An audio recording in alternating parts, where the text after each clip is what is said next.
Deaf and alone, Amelia Milling plunged 700 feet down a snow-covered mountain, a fall that should have killed her.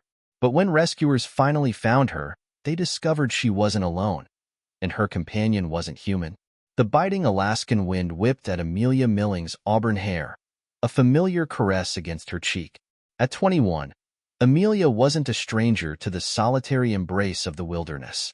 A freelance photographer specializing in capturing the raw, untamed beauty of nature, she found solace in the vast, silent expanses that most people avoided. Anchorage, with its bustle and constant hum, felt like a cage, albeit a comfortable one. Her small apartment, tucked away on a quiet street, was filled with the tools of her trade: cameras, lenses, tripods, and maps charting unexplored corners of Chugach State Park. Amelia's world was one of visual splendor, a world where silence often spoke louder than words. A mild hearing impairment, a constant companion since childhood, meant that the subtle sounds of the city often faded into a muffled background noise. She relied on hearing aids, small, discreet devices that amplified the world around her, but in the wilderness, she sometimes chose to remove them, embracing the profound quietude. It was a different kind of listening, a deeper connection to the earth.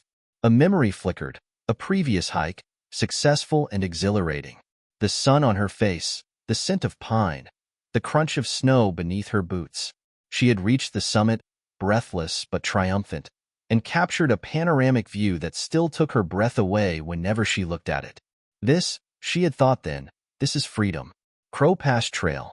The name itself held a whisper of adventure, a challenge that had been simmering in the back of her mind for months. She had meticulously researched the 23-mile trek, studying topographical maps, weather patterns, and recent trail reports. Her backpack was packed with the essentials: high-calorie food, water purification tablets, a first aid kit, a satellite communication device, her spot beacon, extra layers of clothing, and of course, her trusty hiking poles. She had notified a friend of her planned route and expected return date. Amelia wasn't reckless. She was prepared. Anticipation thrummed through her veins. The mountains were calling, and she was ready to answer. The solitude, the challenge, the raw beauty. It was a siren song she couldn't resist. The vastness of the Alaskan wilderness was both intimidating and intoxicating. A place where she could truly be herself, unburdened by the expectations and constraints of the world. She took one last look at her apartment, a final check of her gear, and stepped out into the crisp morning air, the weight of her pack a comforting presence on her back. The adventure had begun. Chugach State Park unfolded before Amelia like a masterpiece painted in shades of green, white, and gray.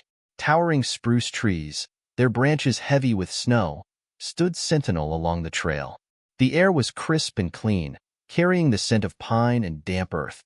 Jagged peaks, capped with glistening glaciers, pierced the sky, their sheer scale both humbling and awe-inspiring.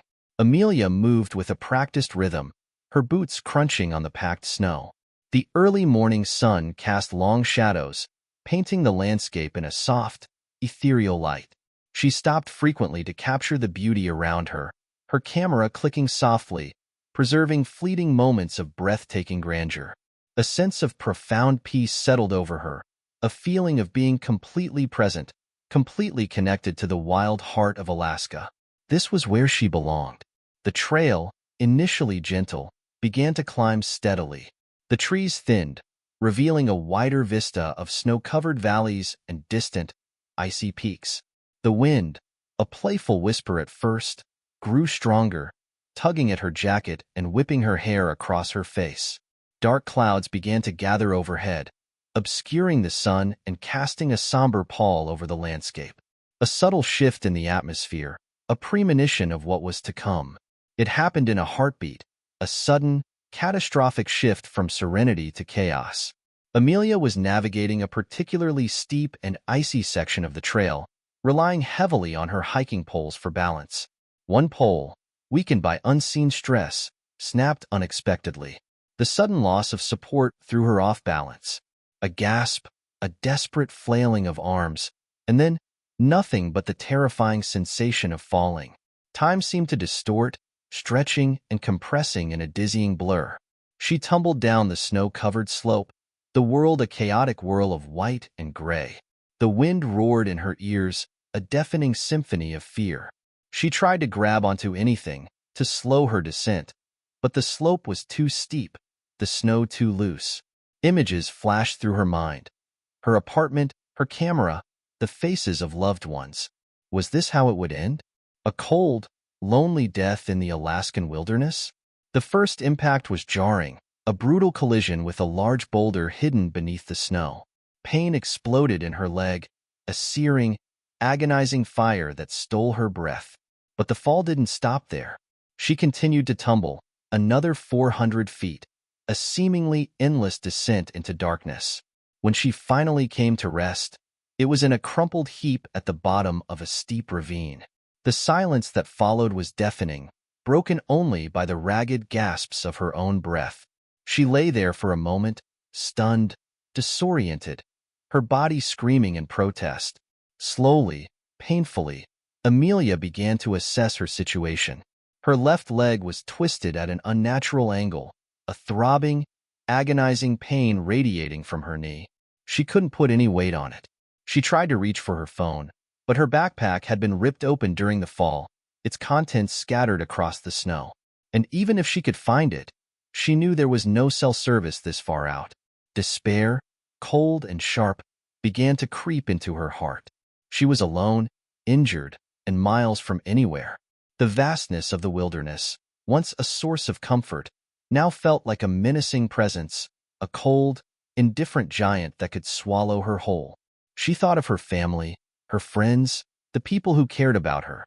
The thought of them, of never seeing them again, brought a fresh wave of pain, sharper even than the agony in her leg.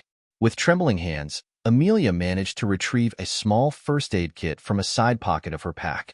She used a makeshift splint, fashioned from her broken hiking pole and some spare clothing, to stabilize her leg. It was a crude attempt, but it offered a small measure of relief. She found a relatively sheltered spot beneath a large overhanging rock, a temporary refuge from the wind and snow. But as the darkness began to deepen, the cold seeped into her bones, and fear, raw and primal, threatened to consume her. As twilight deepened into a frigid, starless night, a new sound pierced the silence, a soft padding, the crunch of paws on snow. Amelia's heart leaped into her throat. Fear, dormant for a moment, surged back with renewed intensity. Predators. Wolves were common in this area, and the thought of facing one, injured and alone, was terrifying. She strained her eyes, peering into the darkness. A shape emerged from the shadows, a large, white form moving with a fluid grace. It was close now, close enough for her to make out the outline of a canine figure. A wolf, she was certain. Her breath caught in her throat. She closed her eyes, bracing herself for the inevitable. But the attack never came. Instead, she felt a warm, wet nose nudge her hand. She opened her eyes, her heart pounding. Staring back at her were two eyes, intelligent and surprisingly gentle, reflecting the faint moonlight.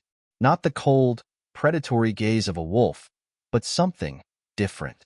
It was a canine, a large one, but its fur was a pristine, almost ethereal white. It looked like a wolf, but its movements, its demeanor, were calmer. It didn't snarl or growl.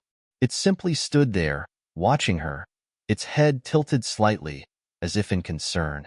Relief, tentative and fragile, began to bloom in Amelia's chest. The white dog, for Amelia had now convinced herself it was a dog, not a wolf, stayed with her throughout the long, cold night.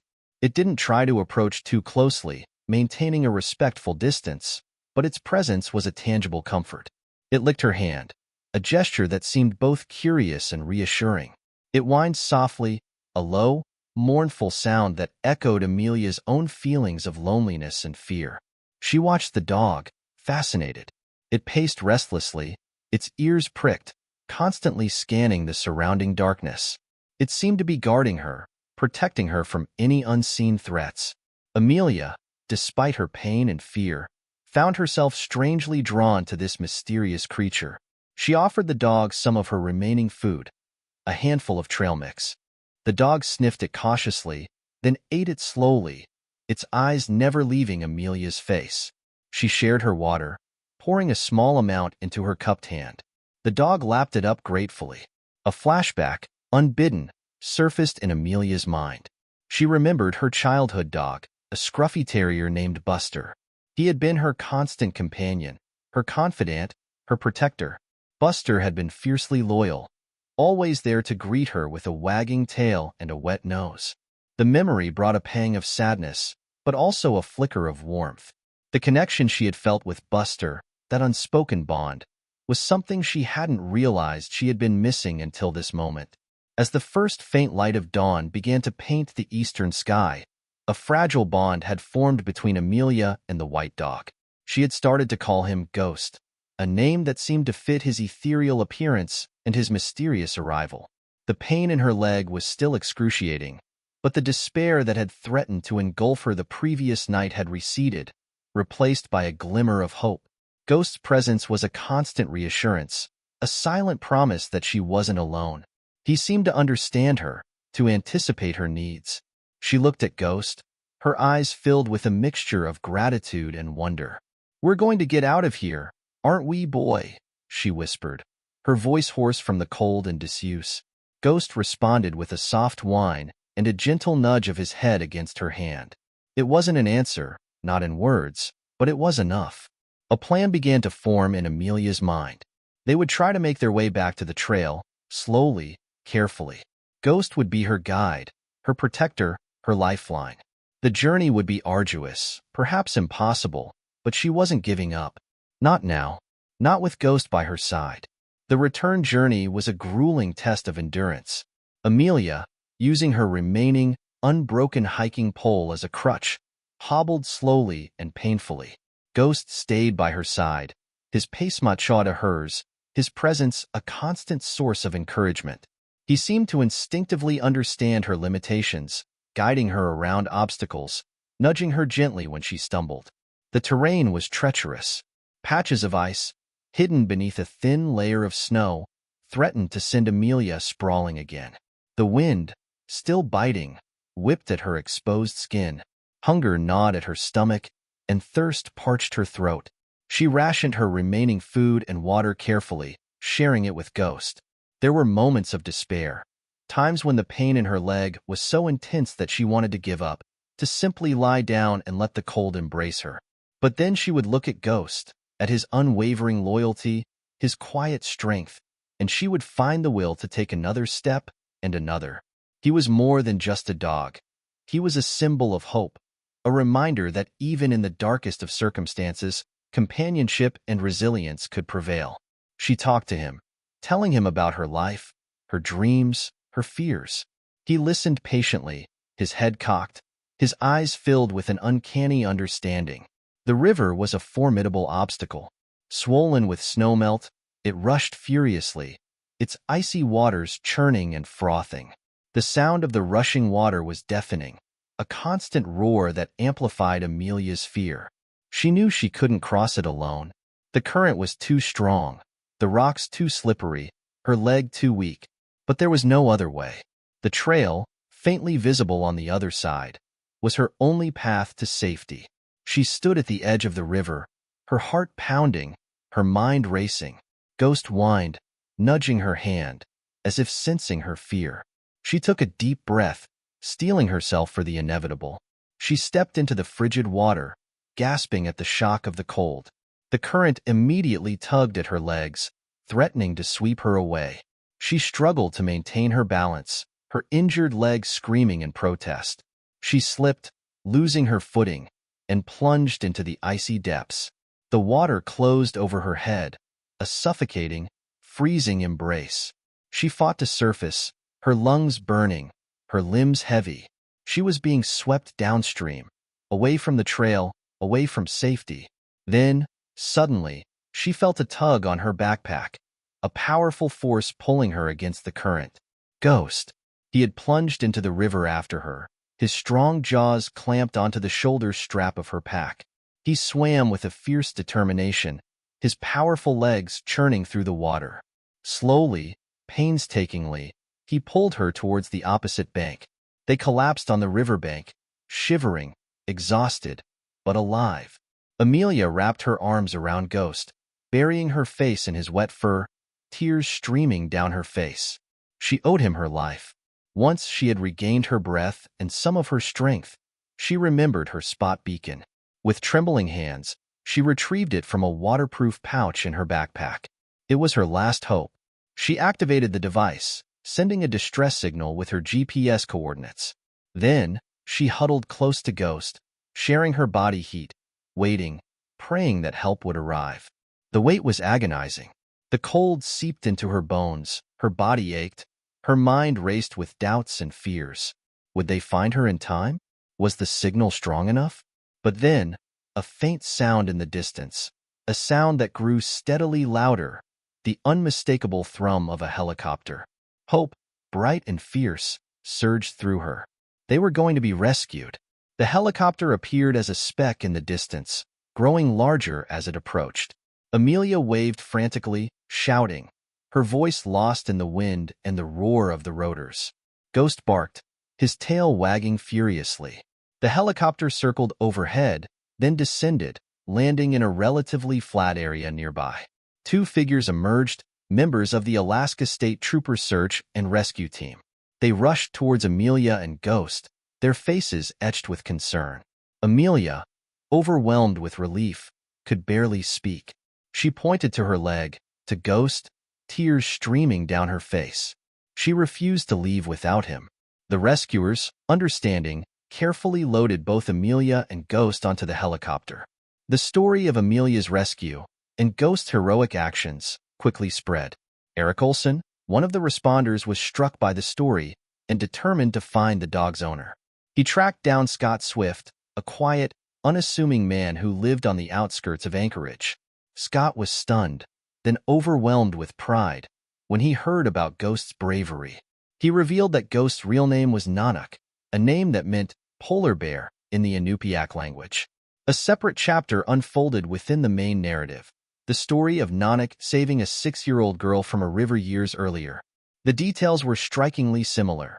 A child in danger, Nanuk's swift response, a life saved. It was clear that Nanuk wasn't just a loyal companion. He was a natural protector, a guardian angel in a white fur coat. Scott explained that Nanuk had always been a special dog, unusually intelligent and empathetic. He hadn't been specifically trained as a rescue dog, but he seemed to have an innate ability to sense danger and a willingness to help those in need. Amelia, recovering in a hospital bed, was eager to meet Scott and to thank him and Nanuk in person. The reunion was emotional. Amelia, her voice choked with tears, expressed her profound gratitude to Scott and to Nanuk, who greeted her with a gentle lick to the hand. She learned about Nanuk's past, his previous act of heroism. She looked at Nanuk, her eyes filled with awe and affection. He was more than just a dog. He was a hero, a testament to the extraordinary bond that can exist between humans and animals. Amelia's recovery was long and arduous. She underwent surgery to repair her injured knee, followed by months of physical therapy. She also struggled with the psychological aftermath of the accident, experiencing nightmares and flashbacks. But she wasn't alone. Her family and friends rallied around her, providing support and encouragement. Scott and Nanuk became frequent visitors, their presence a source of comfort and strength. Amelia emerged from the ordeal a changed woman. She had faced death and survived. She had learned the true meaning of courage, resilience, and the power of friendship. She had discovered a deeper appreciation for life, for the beauty of the natural world, and for the extraordinary capacity for love and loyalty that exists within animals. The story of Amelia and Nanuk captured the hearts of people around the world. It was featured in newspapers, magazines, and television news programs. Social media exploded with messages of support and admiration. Amelia, initially reluctant to be in the spotlight, realized that her story could inspire others, could raise awareness about the importance of wilderness safety, the value of human-animal bonds, and the incredible work of search and rescue teams. She became an advocate for responsible hiking practices, urging people to be prepared, to respect the power of nature, and to never underestimate the importance of having a backup plan. She also used her platform to raise funds for organizations that train and support rescue dogs, recognizing the vital role they play in saving lives. The story ended with a powerful message of hope, resilience, and the enduring power of the human spirit, intertwined with the extraordinary loyalty and bravery of a remarkable dog. Nanuk and Amelia, forever bound by a shared experience, a silent understanding, a friendship forged in the heart of the Alaskan wilderness. Amelia continued to visit the park, a place of both great fear and immense love. Every time she saw Nanuk, she was reminded of what they had been through together.